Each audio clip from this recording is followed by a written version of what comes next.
Thanks to our title sponsor, ExtraHop, for making Research Saturday possible.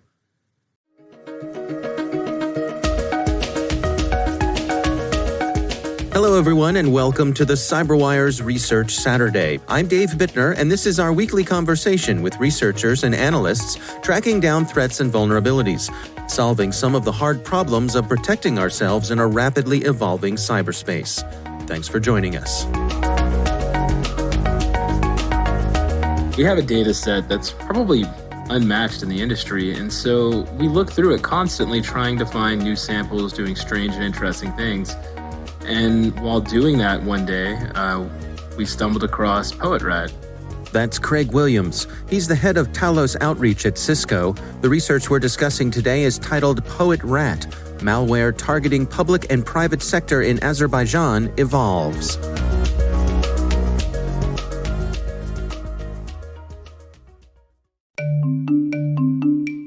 And now, a word from our sponsor, ExtraHop, securing modern business with cloud-native network detection and response. The massive shift to remote work has turned the reality of work on its head. With cloud and multi-cloud adoption, comprehensive visibility is more important than ever. But in order to protect your business, you need more than unified visibility. You need intelligence response workflows so teams can collaborate easily and act quickly. Thanks also to our sponsor, Verizon, who for nearly 2 decades has helped secure data, networks, and infrastructure of many of the world's best-known organizations. Their annual Data Breach Investigations report is considered the gold standard of cybercrime research, and Verizon's leadership in network, wireless, and IoT connectivity makes it uniquely capable of protecting the ever-expanding attack surface.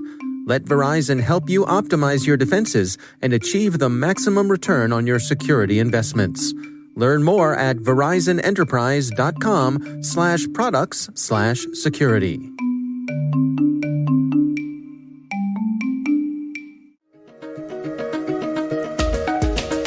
So the reason it stood out to us initially was that it doesn't really share that many similarities with known samples. We believe it's a new APT group, one that we haven't seen before, or perhaps a new actor, right? Depends on how you want to find APT, right? But we believe this actor, we hadn't seen them before, that they came into the space, that they had, the initial version of PoetRAT that we talked about in April, and then have kind of evolved it since then along the lines of what you'd see with other nation states, right? Moving towards more evasive protocols, a little bit more careful OPSEC, and just doing what you would expect as someone with, an initial swing into the APT world and then over the next period of months would do. So honing their craft, if you will. Unfortunately so, yes. Yeah. Well, let's go back to the original version. What was going on under the hood there that caught your eye? So the reason this one stood out was the complete lack of operational security. Okay. So that can tell you a couple things about the actor, right? The most obvious of which is often the actor is not concerned about being caught. Now, that can mean a couple of different things, right? For crimeware, it can tell you, well, perhaps they're from a region where they're not worried about it, right? Maybe in certain countries, cybercrime is not something that's heavily punished or even something that's against the law. Right. When it comes to and when it comes to more espionage malware, well, when you see malware going after government targets or people associated with government targets, and they are not practicing operational security, generally gives you an idea that they're probably from, a less mature organization, that they don't really care if you detect it, and that they're probably being a little bit more, let's call it liberal with the malware than you would see with other more mature APT groups. Huh. Is this an indicator that this could be, for example, the folks who are in power? Like, what are you going to do if you find out that it's me? It certainly could be. And I think that's probably the other more interesting thing about this, right? When we look at common geopolitical interactions these days, and when we see tensions rise in a region, we are seeing more and more often a rise in cyber activity against those countries involved, right? And so I think that that's something that needs to be expected now, that it's something that we will continue to see. And I would say it's something that if we're not seeing it, then someone found something clever because it's there.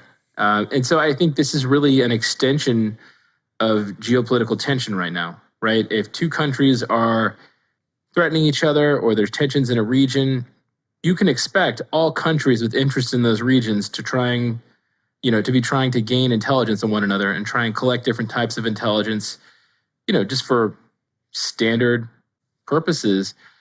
And this is what we're seeing here. So I think it's something that's really interesting. And I think it's something that we're going to see as part of the political and geopolitical processes now. Well, let's dig into some of the specifics here together. In this round of PoetRAT, what's going on?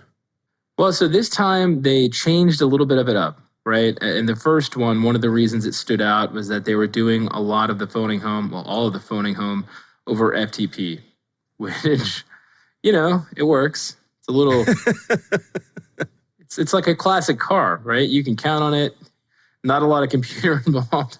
And so FTP, right, while it is one of the more stable, easy to use protocols, it does kind of stand out a little bit now. I don't know the last time you FTP'd a file on a network.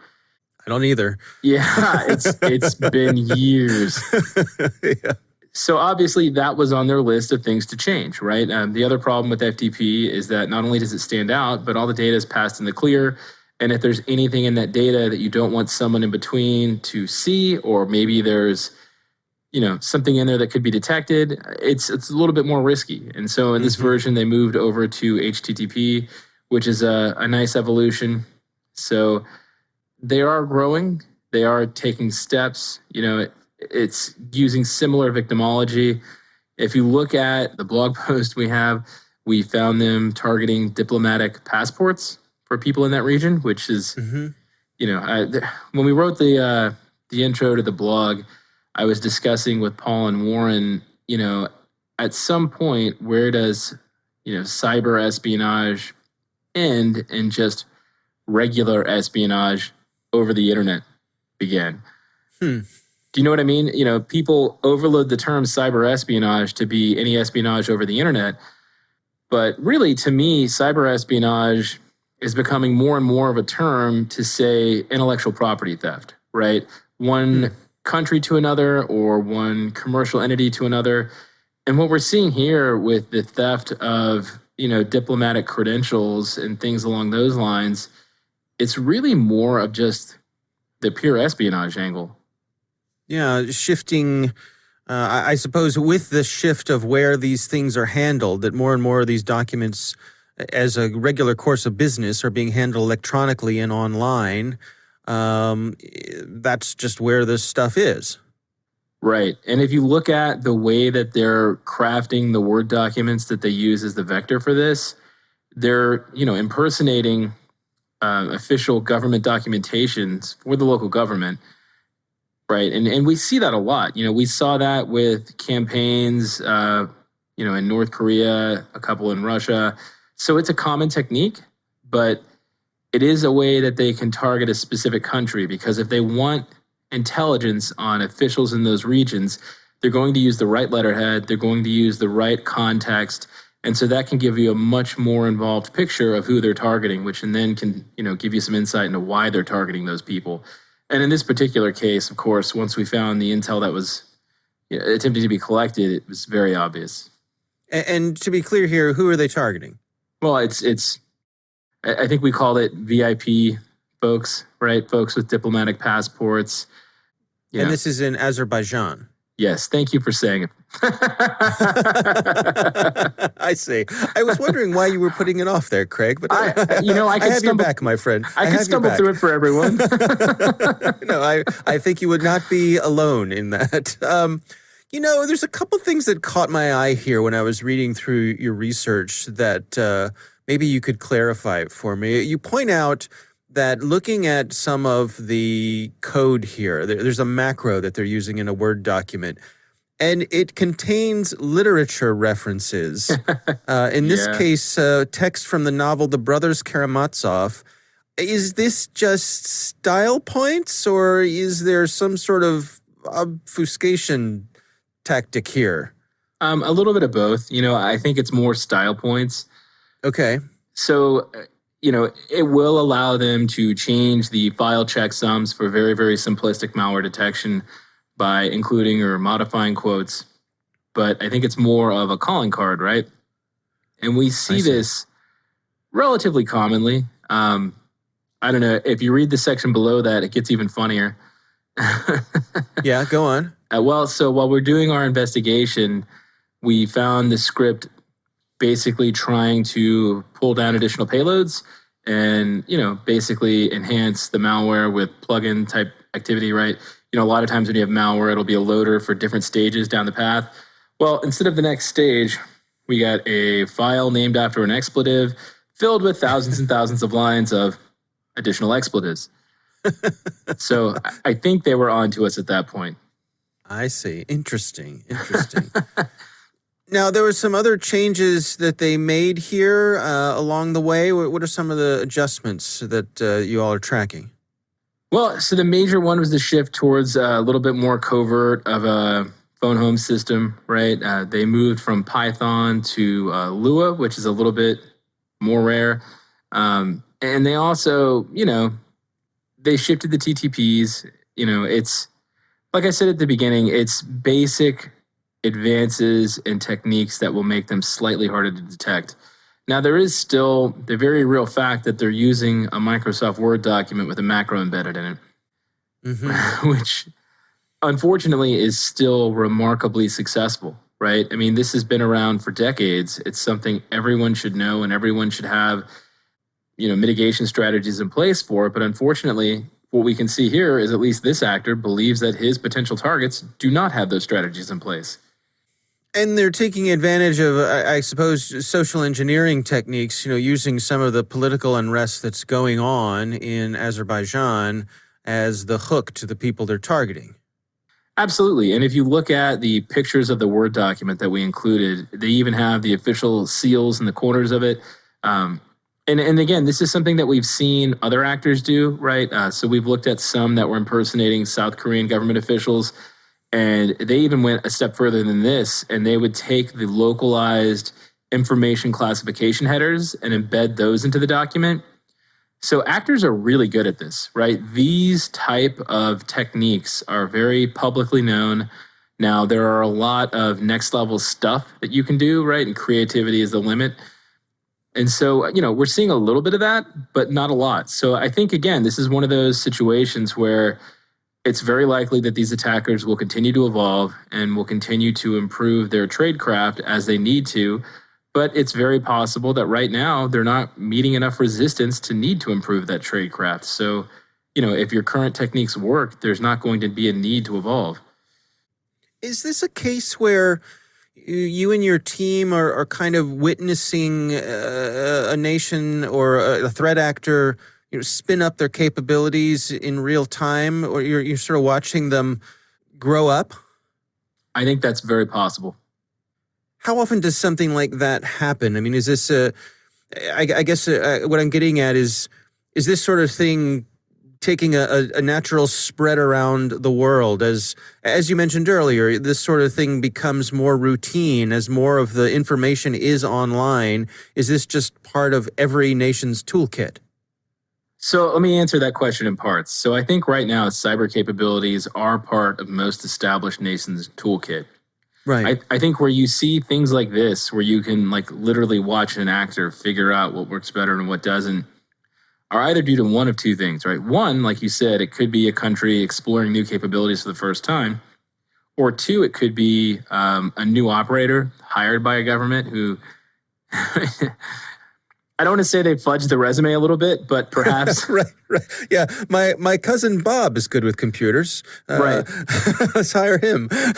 Now, in this actor's defense, I hate that I have to defend him. Right, but yeah.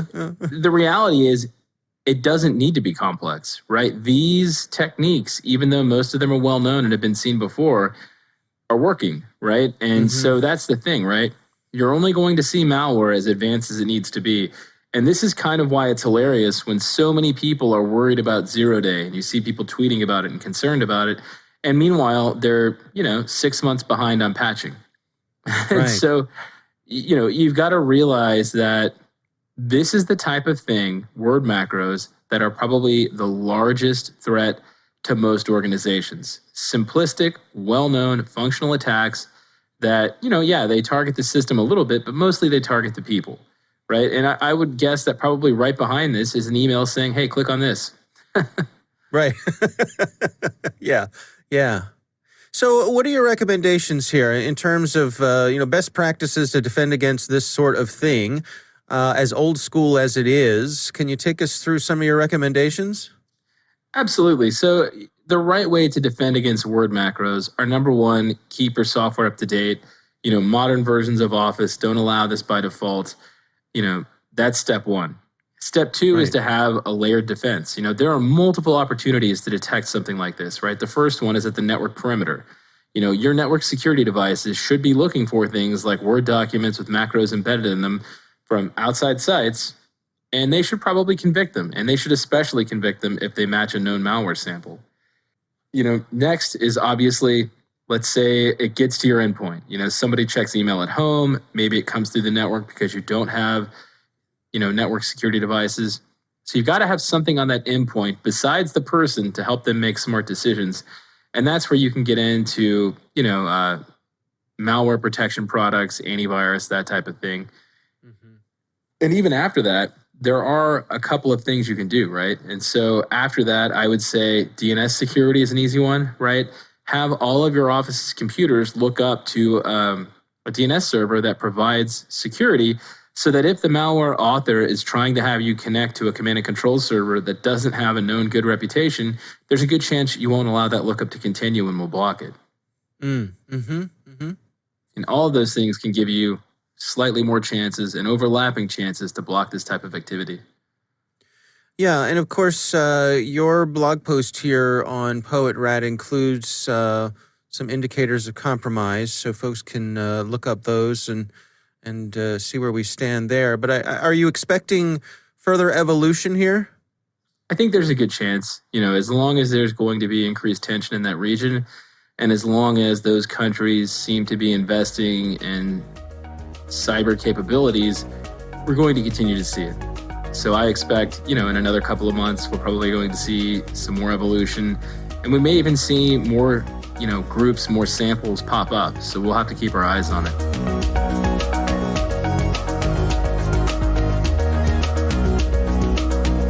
Our thanks to Craig Williams from Cisco Talos for joining us. The research is titled PoetRAT, Malware Targeting Public and Private Sector in Azerbaijan Evolves. We'll have a link in the show notes. Thanks to ExtraHop for sponsoring our show. You can learn more at extrahop.com/cyber or connect with them on Twitter or Facebook. Our thanks to Verizon for sponsoring our show. You can learn more at verizonenterprise.com/products/security. The CyberWire Research Saturday is proudly produced in Maryland out of the startup studios of Data Tribe, where they're co-building the next generation of cybersecurity teams and technologies. Our amazing CyberWire team is Elliot Peltzman, Puru Prakash, Stefan Vaziri, Kelsey Bond, Tim Nodar, Joe Kerrigan, Carol Terrio, Ben Yellen, Nick Valecki, Gina Johnson, Bennett Moe, Chris Russell, John Petrick, Jennifer Iben, Rick Howard, Peter Kilpie, and I'm Dave Bittner. Thanks for listening.